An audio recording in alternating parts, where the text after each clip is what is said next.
Hi, everyone, Howdy. and welcome to another episode of the Con Girls. Danae, Emily, and I are excited to get into a show that we have been talking about for probably about a month now, which is murder mysteries and true crime. So tonight we're going to be diving into these stories and the fascination behind them and why women are just so attracted to the stories, even though we never want to be part of one of those stories in real life. But also, happy early St. Patrick's Day for this coming week, and happy Pie Day. Hopefully, you guys got some free pizza or some pie. You know, Dean Winchester would approve. So yeah, we're excited to get started. But before we do that, we will just also update you guys on a little bit of our normal business, such as Wondercon is coming up. So I wanted to give you guys updates on that. And also, when we do our introductions, let's talk about things that we're nerding out about. It is something we like to do here at the Con Guy and Con Girls stations. So first of all, Danae, introduce yourself and what you're nerding out about. Hi, I'm Danae. I'm one of the con girls. I am half of the Samblings. When we're the whole con crew on here, my brother Derek usually joins us. You can find me on Instagram at DNAYS. I am a writer and comedian. And what am I geeking out about right now? I am way behind on all of my shows, but I did just take up cross stitching again. And I'm about to start on a Dolly Parton pattern that I'm really excited about. That's queen. That's what I'm geeking out about right now, needlepoint. I love it. All right, Emily, what about you? I'm Emily. I am another part of the Con Girls. You can catch me on Instagram mostly because I have Twitter and I forget about it 100% of the time. But it's at mgibsongirl. And what I'm nerding out about is Katie and I just watched Turning Red, and I have been called out because that little girl is me back when I was a 13-year-old in 2002, and I absolutely loved it. So good. So that's what I'm nerding out about right now. And I am Katie_Christine, or otherwise known as another one of the Con Girls. And you know, we are roommates, so obviously we're coming together, always here together. And yeah, I am nerding. When am I not nerding out about something? Let's be real.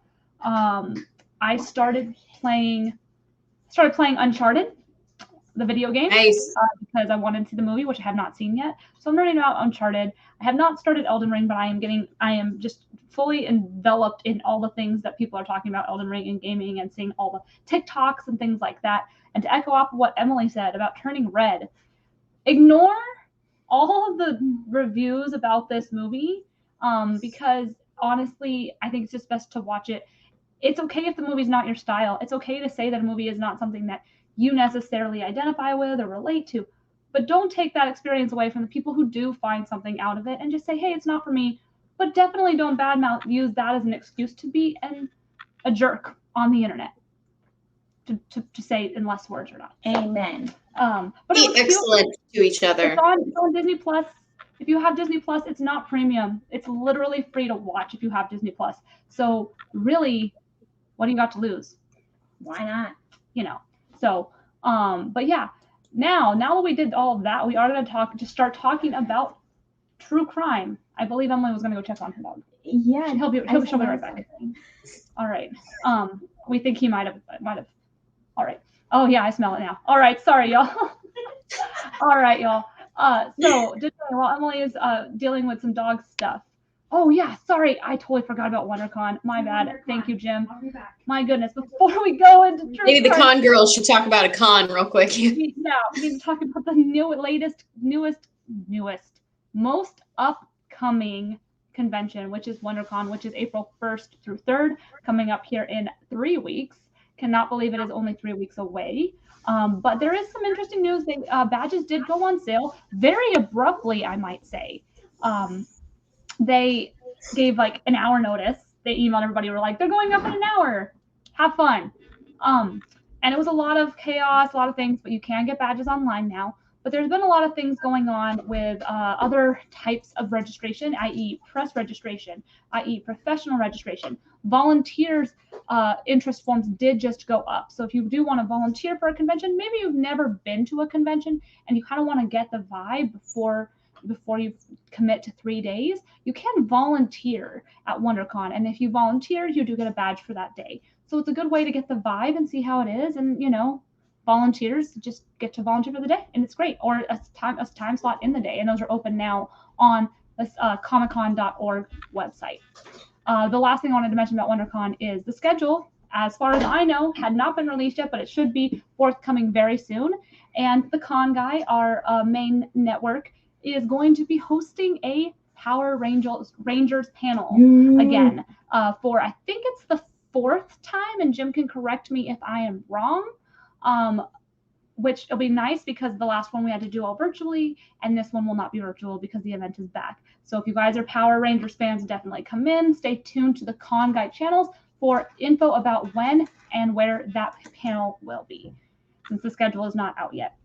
And then last but not least, just a little thing for you professionals out there or people who follow the news from WonderCon. It was a little bit hectic because usually there is professional registration for people who work in the industry, but be it the comics industry, be it film and TV industry, which a majority of the Con Guy does attend as professionals. But this year, they did not give us the chance to renew our registration if it was due. Usually it is good for a certain amount of time. So it's causing a lot of conversation online about what does this have in the future for professional registration. I only know a few people who did get theirs renewed, but they never gave the rest of us a chance to renew. So we'll be keeping you guys posted on that because Comic-Con also has professional registration. So with WonderCon not having professional registration, we don't really know what's coming up for San Diego Comic-Con. And San Diego Comic-Con has not given us any more information yet, but there is a thing where if you did buy a hotel in the hotel registration for WonderCon, you are entered in a contest to win tickets to San Diego Comic-Con, which is something new this year. So that was interesting if you booked your hotel through On Peak from WonderCon. So there's that. That's the gist of it. Hopefully next week and then the weeks to come, we will talk a little bit more about the panels and all the activities at WonderCon coming closer to the event. So make sure you stay tuned to our other channels, the Con Guy and the Con Girls, as we update you guys closer to the convention. So all that in a nutshell. I'm done talking about WonderCon for now. Good job, Katie. Now that Emily is back. Hello. We can break it down into our discussion about true crime. As you guys know, we've been teasing this episode for a while about why are women so obsessed with true crime mysteries, as the graphic on the screen shows. That is a baller graphic. That looks so cool. Look at that. Yeah. I know, well right? done, Jim. And, Skills. we're going to change that to why do most women love true crime stories? Because not everybody does. And we'll talk a little bit about that too. But the first thing I want to do is there are multiple platforms for which consumers consume their true crime entertainment, be it podcasts, be it TV, movies, be it books. Danae is the podcast listener in the group. So Danae, what are some of your favorite true crime podcasts that you wanted to talk to us about? I am so excited. Let's dig right in. I'm very much, I understand why you're saying most women, not all women, or enjoy it. Cause like my mom has never been able to stand anything like this. And I'm not sure where I get my interest in it from, except for, we'll get into that later. But yeah, I do listen to a few podcasts, and I think we've overlapped on a lot of the documentaries because I am a big dork for any kind of documentary.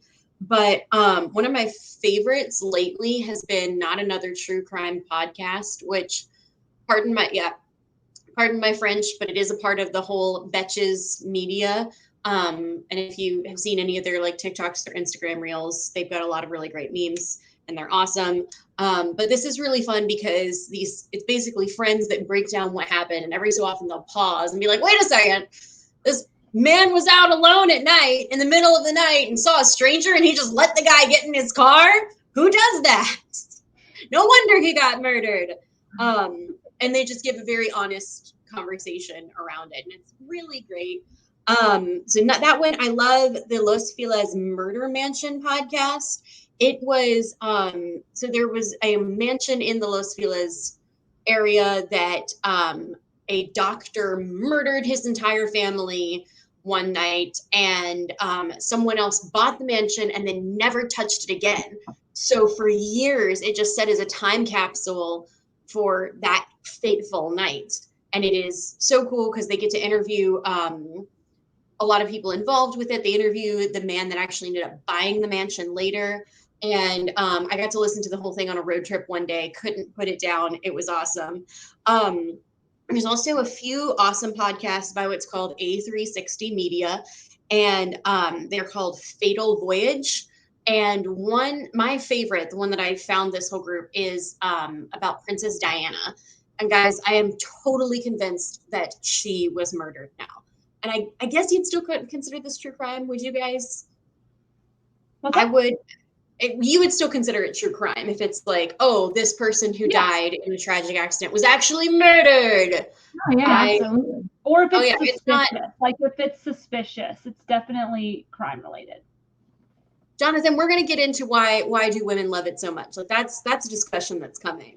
But specifically the Diana one, just a heads up, episode 1 of that season is from a different season. I checked on it again today. They still haven't fixed it. So it's like JFK Jr.'s mysterious plane thing is episode 1 of the Diana podcast. So just go ahead and start with episode 2. It really sucks because we're missing a lot of stuff, but I've emailed and commented and they haven't changed it.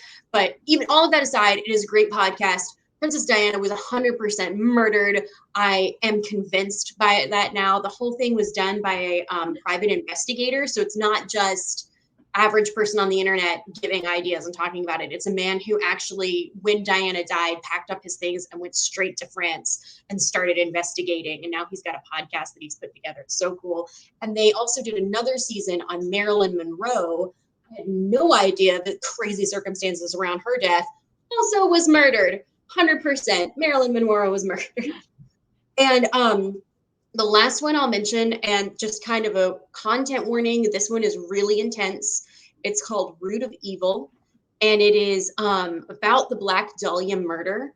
And it's the story of a woman who's trying to find her bio parents and family, and she realizes her grandfather probably murdered the Black Dahlia and was involved in about 50 other murders at the time.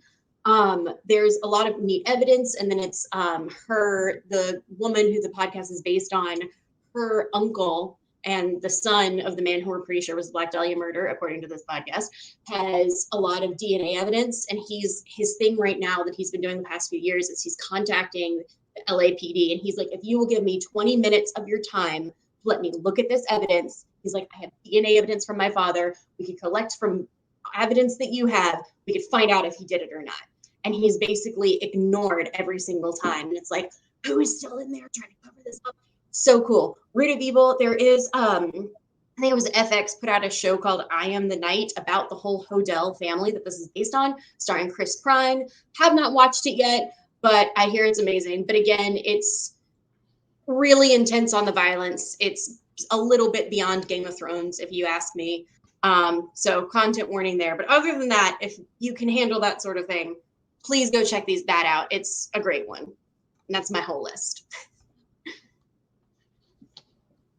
All right, awesome. Thanks, Danae.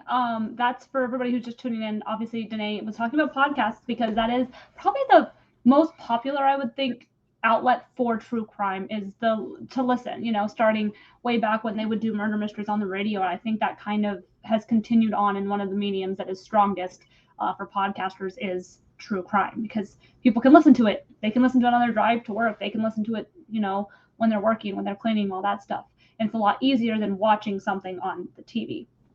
Now, Emily and I are going to talk about our favorite true crime shows / documentaries, but Danae will obviously chime in as well with what she's watching as well. The first thing for me, I recently watched, and I believe there's a graphic that Jim has up on, that's been put up there. It's called Worst Roommate Ever. This one is a Netflix show. It was actually produced by Blumhouse. It is 6 episodes, and it is all about people who had terrible roommates. And when I say terrible, I mean terrible. They make anybody else's roommates that did not do something totally evil look good. And it's 6 episodes, 5 different stories, from people who are con artists to people who did murder their roommates. And it's actually like it is a little bit cheesy in the sense that they do these little recreations, these animated recreations to tell you the story of what's happening, what happened in the situation, because some of the people who committed these crimes were either put in jail or no longer alive or still out in the world somewhere. So it's a little campy in the sense that they do these recreations, but it's kind of very, very familiar to the true crime world, because you do see these reenactments and things like that in most true crime stuff. But yeah, it's crazy. And one thing that I'll bring it up again later when we're talking about actual discussion about our fascination with true crime, because there's certain moments while you're watching the show you were like, how did this not happen, and how did this happen? And we'll bring that in later. Emily, what's one of your favorite true crime? And this one is a movie. It is a movie. Yes. One I really enjoyed was where Zac Efron was Ted Bundy. I can't ever remember the name because it's so long, but it's like the shocking. Extremely wicked, shockingly evil and vile, I believe is what it's called. That one. And of course I watched it because of Zac Efron, because I'm obsessed with Zac Efron. And I'm not super into true crime. I'm one of those few who is like, I don't get it. I'm not going to sit down and watch a documentary or listen to a podcast. I'd rather watch something funny and be happy. The fact that she said funny, but then also talked about Ted Bundy movie. Yeah, well, Zac Efron. But I understand. I really did enjoy the story, and I like that they took a sense of it, of how you don't really see any of like the murders or anything going on. You just kind of see it from her perspective, his significant other, and like all this stuff. And you see it from everybody else's perspective, where they all think he's innocent and everything. And I've done a little bit of research about Ted Bundy too, and he came out like moved to Utah at one point and became a Mormon. And everyone who was in his ward and his church was like, he's wonderful, he's great. And he had them all fooled. So now I'm like so weary about everybody. There's a picture on the screen for our listeners of Zac Efron next to a picture of Ted Bundy, because Zac Efron, of course, did portray him, because they wanted someone who was attractive to play Ted Bundy, because Ted Bundy was known to be attractive to women. Yeah. And he did a great job at it. And he even said that while he was filming and everything, there were scenes where he had to stop it and be like, we can't do this anymore. I have to take a break because it is getting way into my head. And so they had to stop the filming for a little bit so he could take a break and get out of the character of Ted Bundy, because he was like, that's how scary it was. So it's one of my favorites.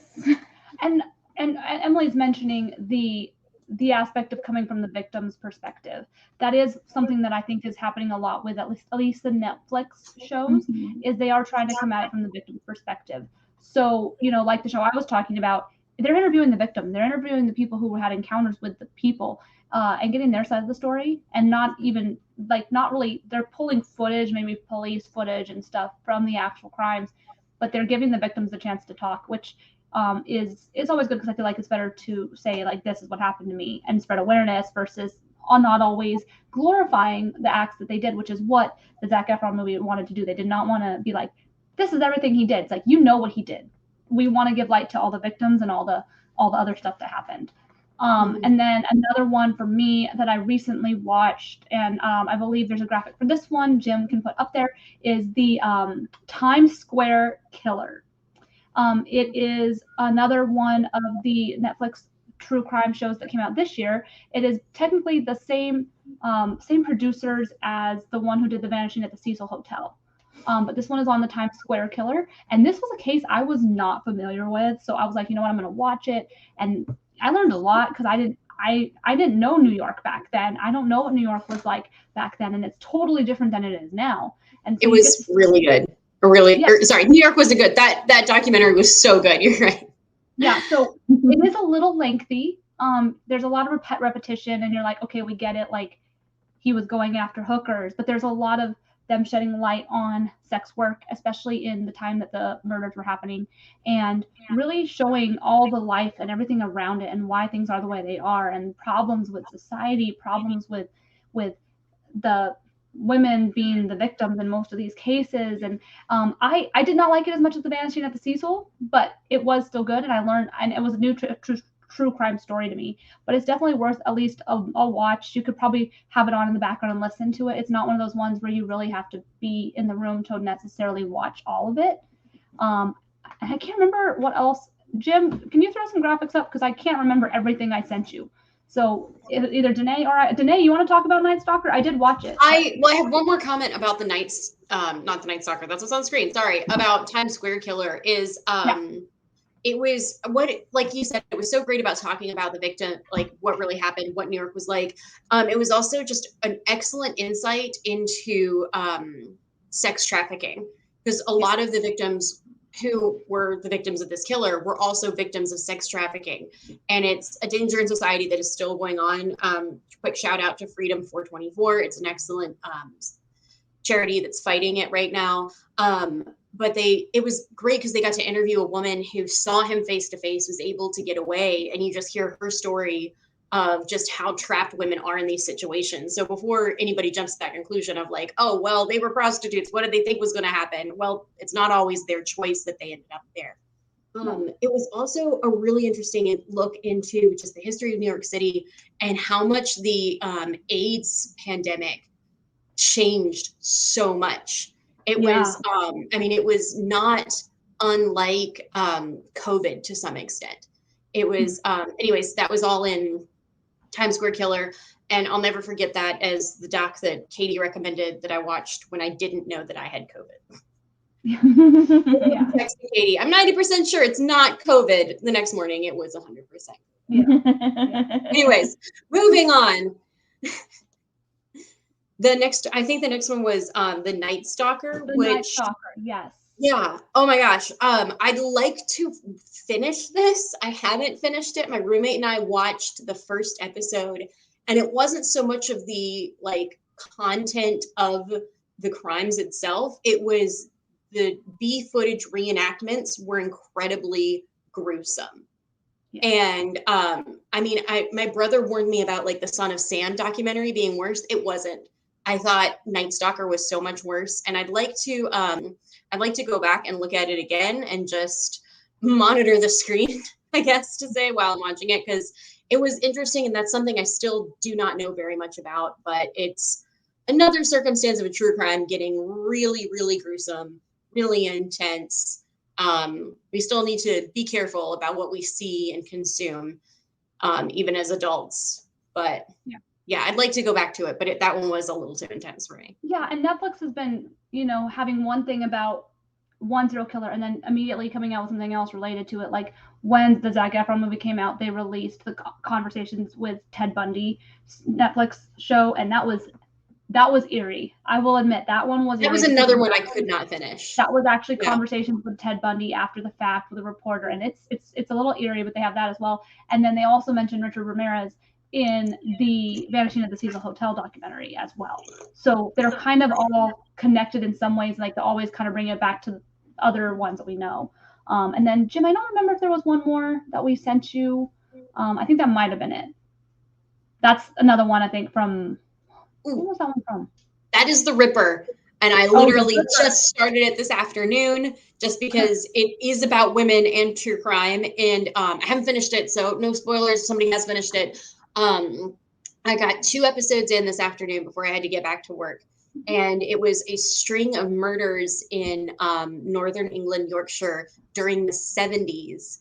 And it was insane. They just had 0 leads, 0 hunches even, and they were going on anything they could get to try and find this guy. The really interesting part is they interviewed a woman who was a journalist at the time, and she talked about just how the police would turn people towards looking the wrong way because of language that they used. Like they pointed out in the beginning, yes, the first 2 murders were prostitutes, but they centered all their attention on that. And they were like, oh, this is a man who hates prostitutes. It's someone who's just going to be in the gutters going after other people. And she was like, hang on.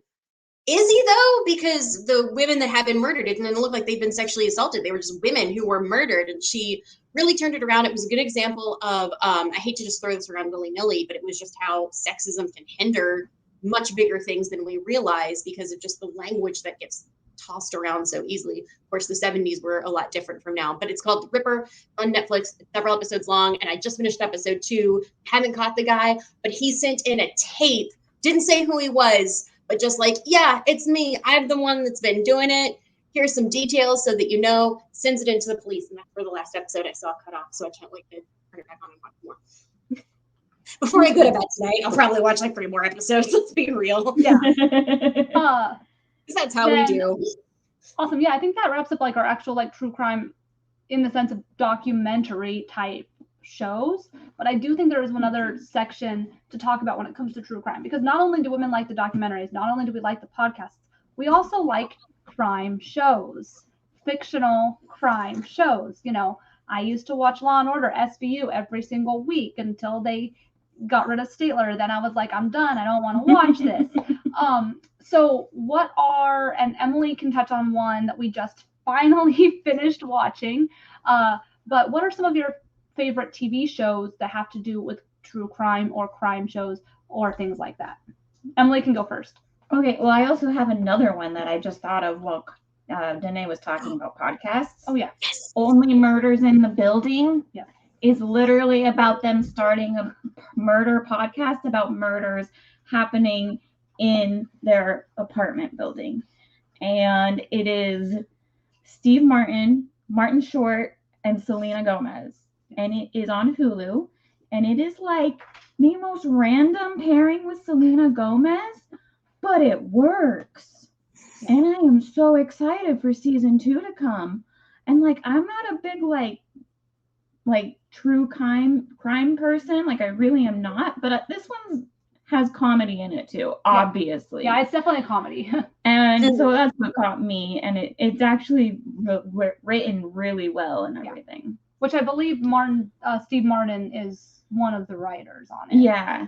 And producer and both Martin Short. Both Martin Short and Steve Martin got nominated for a SAG award. I don't think they won for it, but they both did get nominated for it. But yeah, it's one of those that I think just blew up. Like it just happened to come out and everyone's like, yes, please. I feel like the SAG awards are the one awards show that I can actually still trust. So it's like, oh, they were nominated for a SAG award. Okay, well then it's right? Yeah. Amen. And it's fun if you like to watch like whodunit type stuff.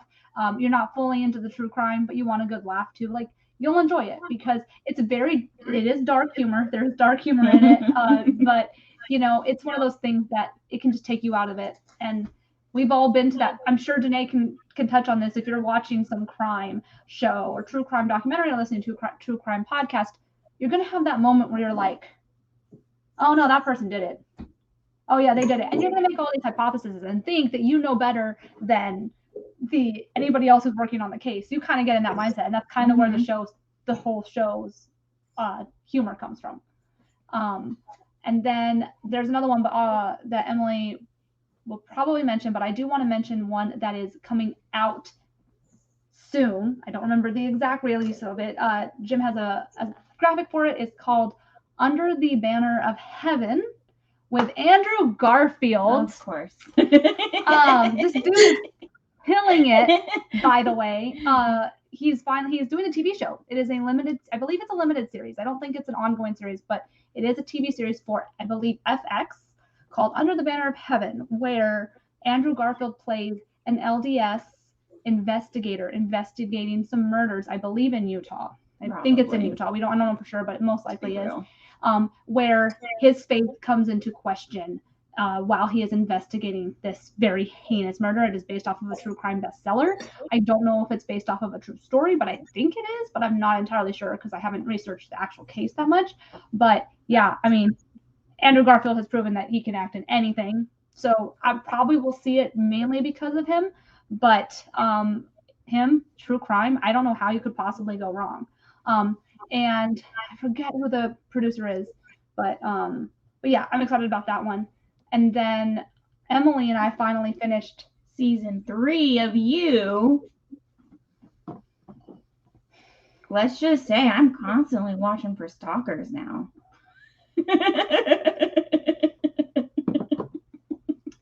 Season 3 of You took, like, not to spoil it for anybody, but if you haven't watched You on Netflix, it is crazy. It is based off of a book series. You will be like, I don't know, like, I'm not supposed to like him. He is a stalker. But then, like, your brain plays this trick on you where you're kind of like, but is he that bad? And then you have to tell yourself, yes, he is. Yes, he is. He's terrible. Yes. But yeah, they just finished season 3. There's a picture on the screen of Joe and his wife, Love, and their baby. So yeah, check it out. It's intense. Like you know there's gonna be a twist. Every season there's a twist. And I gotta say this year had a pretty good one. Yeah. It's not super predictable. There is some predictable things in it, but they did get greenlit for season 4. So we will see more of Joe Goldberg. Oh, I don't know his new name now though, but yeah. Penn Badgley is fantastic in it. Yeah. So. Yeah, Jonathan, true crime. That's what we're talking tonight.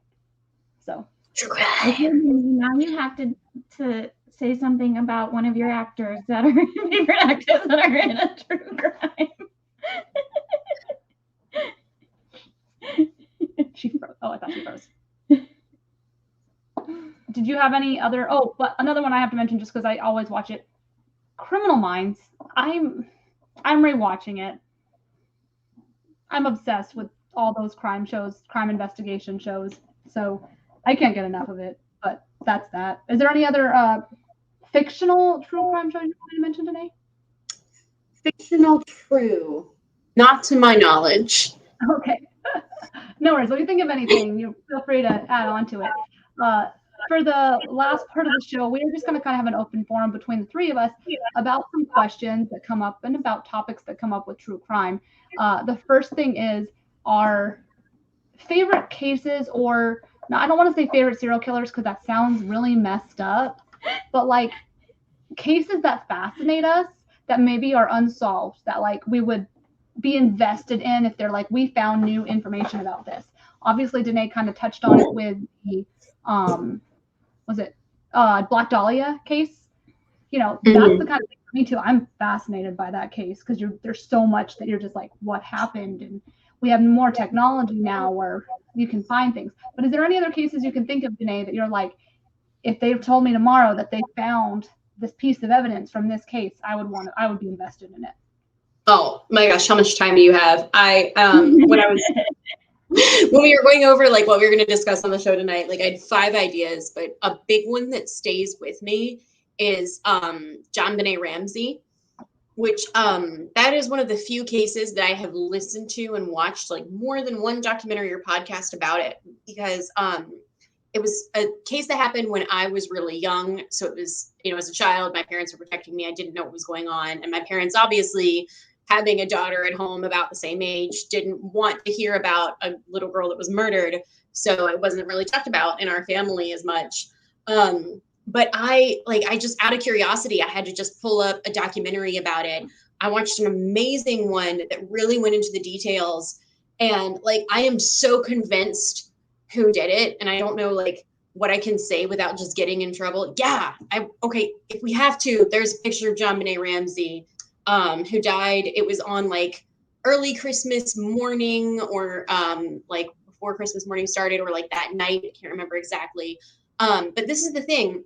The podcast I listened to after went into completely different details and ignored so many facts. Like the documentary that I watched explained like, hey, they really think somebody came in from out of the house, but there had been no new snowfall for days, and there were no tracks outside the house. Definitely not, leading up to this window that they think the murder would have come in through. And then the podcast I listened to wouldn't get off of like, oh, she had a stalker. We're pretty sure of it. And there's this evidence from DNA stuff that was on her underwear that we could never find who it was. And I was listening and was like, yes, they did. They covered it in the documentary. It wasn't related to anything. It was related to a warehouse where, just children's clothing was being processed and somebody who was, doing the final checks of it touched it. That's all it was. And I was so frustrated at this podcast because like you're missing so many important points. But yeah, I will be an 85-year-old woman that's still sitting there just like, I gotta know if my assumptions are right or not. That's one that I really can't let go. I will get on the Black Dahlia one for a little bit because I'm like, okay, if LAPD would give this man like 20 minutes, we could have it solved, but they won't. So frustrating. But Jonbenet Ramsay is even bigger. I gotta just stop myself or I'm gonna keep you guys here for 3 hours. I got to know. It's fine. That's what happens. That's what happens when you go down the true crime rabbit hole. You just get enveloped in these stories, and that's how it is. I don't think Emily has any cases. She's really like, I need to know how that ended, because she's not like a massive true crime fan, which is what we're going to talk about in just a second. But the first question I want to ask, and it's mostly going to be for Danae, and Emily can put her input in on it. Why do you think women are so fascinated by true crime, even though we never want to be a part of one of the true crime stories? I think it's ultimately like so many little decisions that men don't understand that we make. It's about safety. Like we listen to I have trouble listening to unsolved murders, but I can listen to true crime because it's like they caught him or her. Like they eventually found the person that did it. Hey, look, it's us. No, I'm kidding. I'm not exactly sure what that is an image from, but it's basically girls poring over information trying to solve it. Yeah, some of it has to do with like the Jonbenet thing and the Black Dahlia thing. It's the puzzle aspect of it, of like, is it this? Is it this? Like wanting to solve a Rubik's Cube, even though we fully know we can't, unless you're my brother. There's no way we're going to solve it. And again, it is the safety thing. It's like, it's knowing that, okay, these things happened, but they got the person that did it ultimately. And on the other end of that, safety in the sense of like, oh, I'm going to learn from the mistakes of someone else here. I'm going to learn like not to walk alone at night in this part of town. I know to put my keys between my fingers. I know how to carry mace. And I think I mentioned this on our last Con Girls podcast, but because I watched the Night Stalker documentary, Richard Ramirez approached a woman as she was getting out of her car at night. So now even in the daytime, I will sit in my locked car until the gate to my parking garage closes before I get out, because it's about safety. That was a TikTok I saw the other day where a man finally was like, oh, I just realized women don't want to take the trash out, not because they don't want to touch the gross trash. It's that they don't want to go outside at night by themselves when it's vulnerable. He's like, I'll take out the trash now, guys. I'm sorry. It's the safety thing, which I want to bring up. I mentioned this to Katie and Emily before the podcast, but just a really quick shout out. If you are going to be out alone, please download the app Noonlight, Noonlight.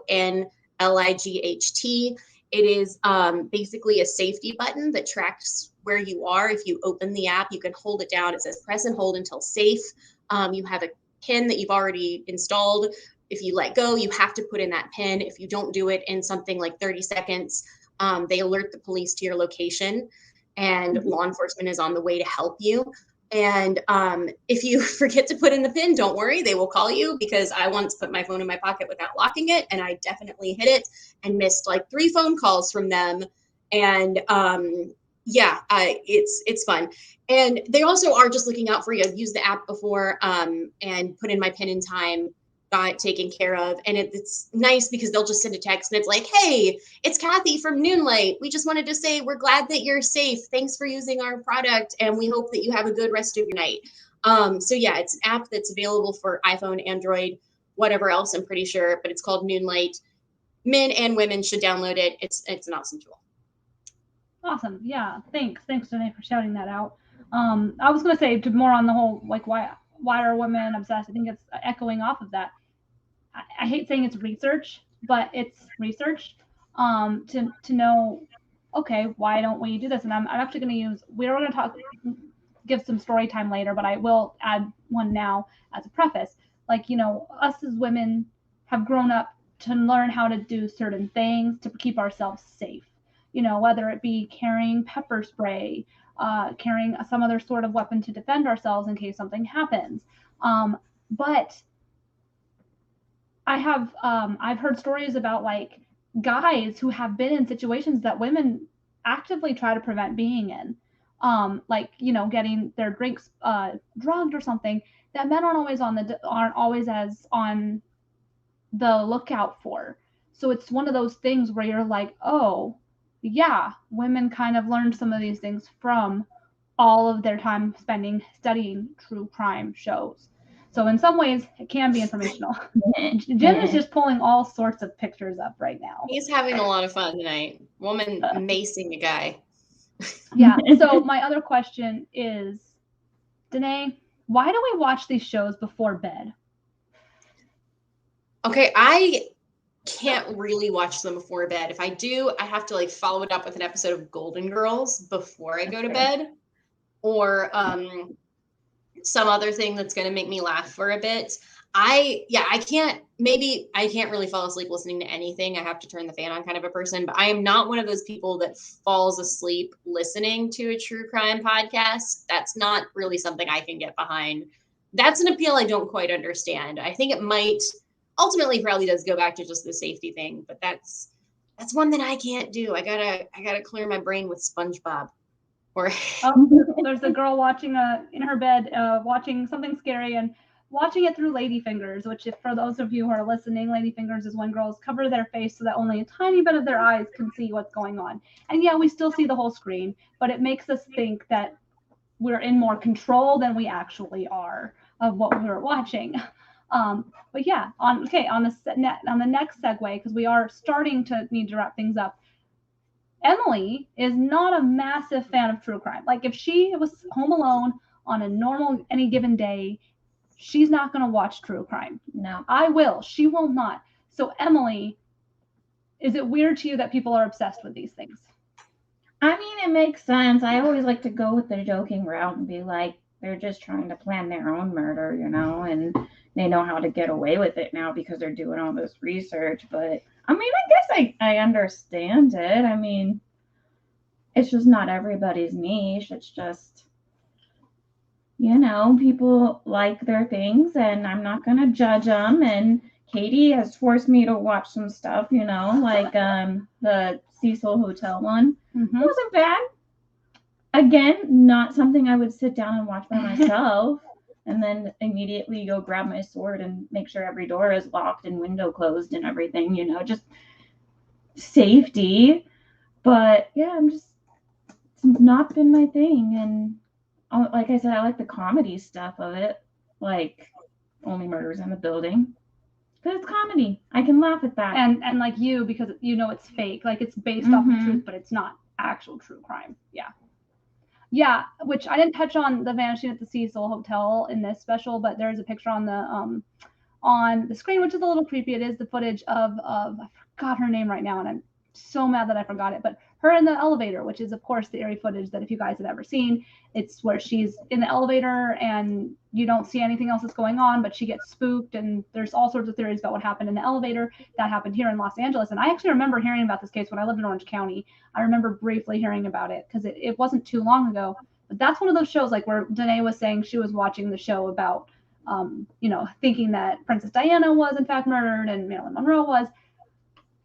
I'm on this one. I actually watched that show and I was like, I honestly think it was an accident. Like I didn't get vibes on the show that she was murdered. Yeah. It looked like a mental illness thing, which is unfortunate. But all the clues that they presented in the show, it made it look like it was in fact an accident. Now, was it an accident? Yes. Was the hotel absolutely at fault? Yes. Because there's no way she should have been able to get to the roof and get into an unlocked water tank. Like they for sure should not have been able to settle that lawsuit where it said that they were not. And the manager, when they interviewed her, she was the worst. Like she was just like, things happen here. Oh, well. Okay. Yeah, that was one I watched the first episode of, I think. And it was just some of the reenactments kind of grossed me out a little too much. But yeah, it was a lot of like, I think it's just a lot of people not doing their research before they went to visit Los Angeles and going to Skid Row to find a place to stay. And I do think like you have some truth in that, Katie, because I know there was a lot of unfortunate mental illness going on. I tell you what really creeped me out though is something they point out in that documentary is the video, that famous video of her in the elevator. Towards the end, it's like you can barely see the foot someone else outside the elevator, and it's just yeah. Anyways, I don't go downtown. The moral of that story is don't go downtown. Nope. Avoid that area. Yeah. Or take a Don't go night. there. The last thing I want to talk about before we wrap up is whether or not we want to tell a story about where we found ourselves in a situation, or we know someone who found themselves in a situation that might have saved their lives by knowing what they know about true crime. Like, for example, when I was watching Worst Roommate Ever, this girl was looking for a roommate. Okay, she's looking for a roommate. She goes to Craigslist, and this is in 2017. 2017. This is 5 years ago.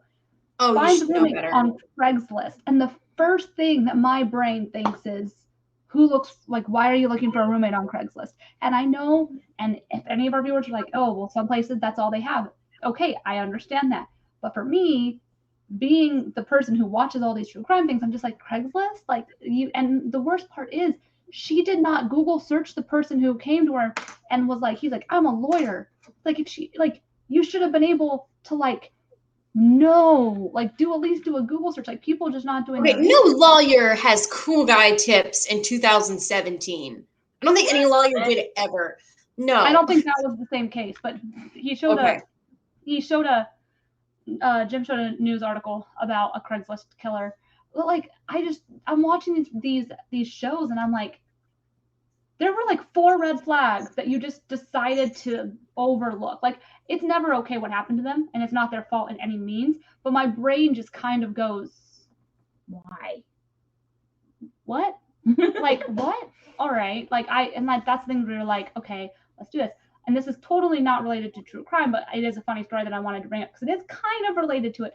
One of our coworkers, last week we had a day where we were dressing up like our supervisor because it was his birthday, and halfway through the day I see her ring, and she's wearing a ring, and she opens it, and it's a tiny little compartment in there, and I went, "You're wearing a poison ring," and she goes, "You are the only person today who has been able to recognize that this is a poison ring." And I was like, yeah, it was the way women poison people. Like, they put poison in the ring and they poured it in their drink, and it's easy. You close it and it's gone. But it's just funny, like, things like that, stories like that. I wouldn't know what a poison ring was if I didn't watch a ton of shows that took place in period movies, which Danae is laughing because I'm sure she knows exactly too. Mm-hmm. In period movies, that was the thing. My husband died a mysterious death. No, I saw you go like this with your finger. And look at Jim put up a picture of a ring on our graphics. It's just a tiny little ring, if you guys don't know. And it was just one of those little things where she was like, you're the only one who's noticed it. If you're intrigued by any of this, a quick shout out, you should read my book, Queen of Hell. It's available on Amazon because it is about exactly that. I haven't finished it. I'm sorry. It's so good. It's okay. Emily was one of my beta readers, and yeah, I was like, true crime. Aren't you working on the second one? I am. I was going through some like last minute edits just this afternoon. But it is a Persephone series, and it is part 2. It's called Goddess of Spring. You can read more about it on my Instagram at DNAYS, but it will be coming out, hoping by the fall at the latest. Might get it out a little sooner.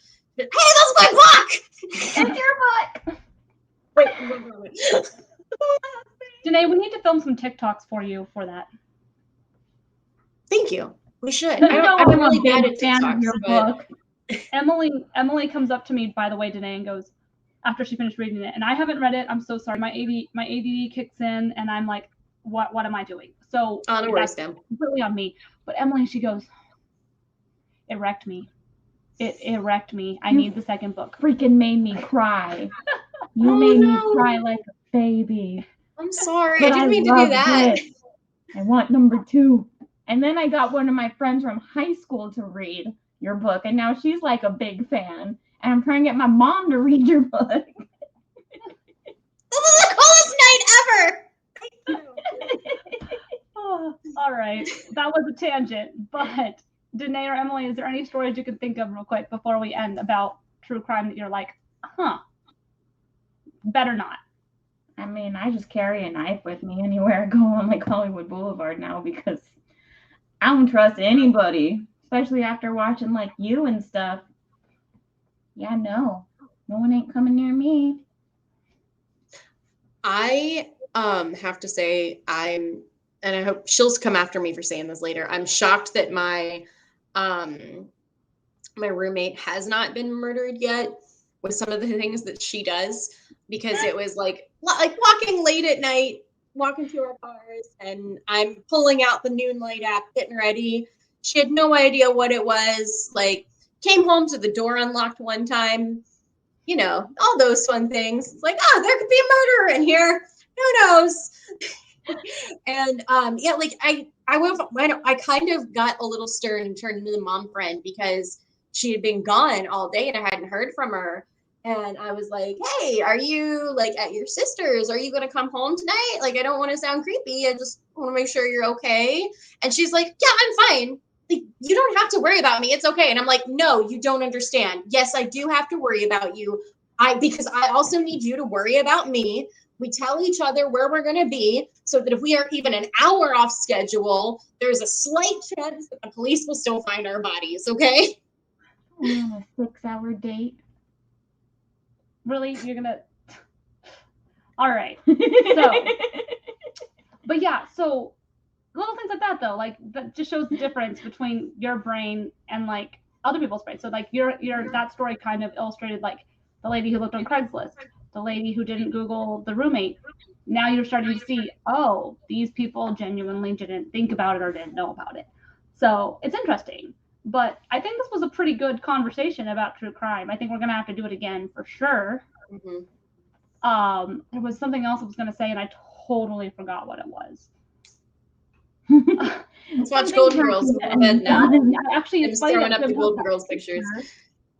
Because now I remember what I was going to say. What I was going to end with was, yes, we all love true crime. We love consuming all the podcasts, all the shows, all that stuff.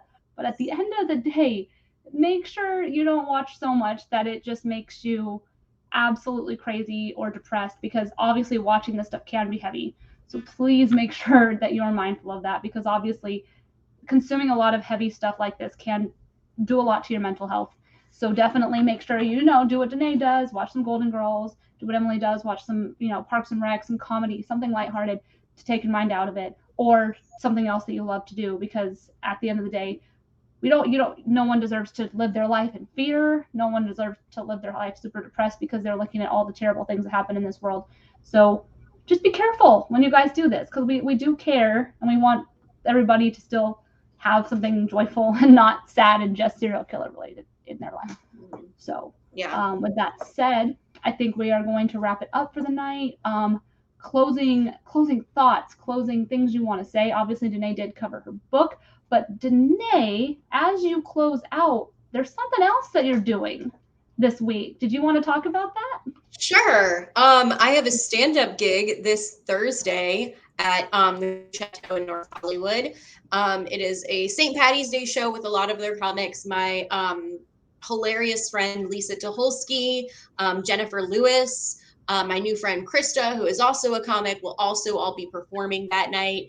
And guys, any chance you get to just go to the Comedy Chateau, it's they're an awesome establishment that's still brand new, and they're all about like, hey, we just want to give comics a space to be funny.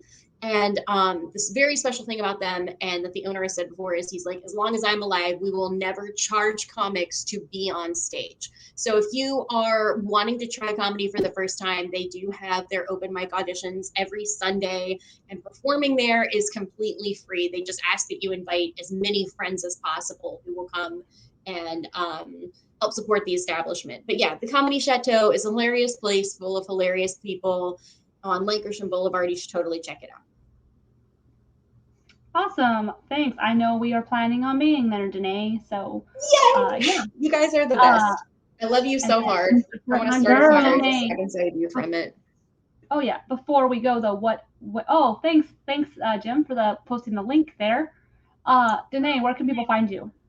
You can find me on Instagram at DNAYS. A lot of book updates and podcast updates, and occasionally some stories of memes that I think are funny.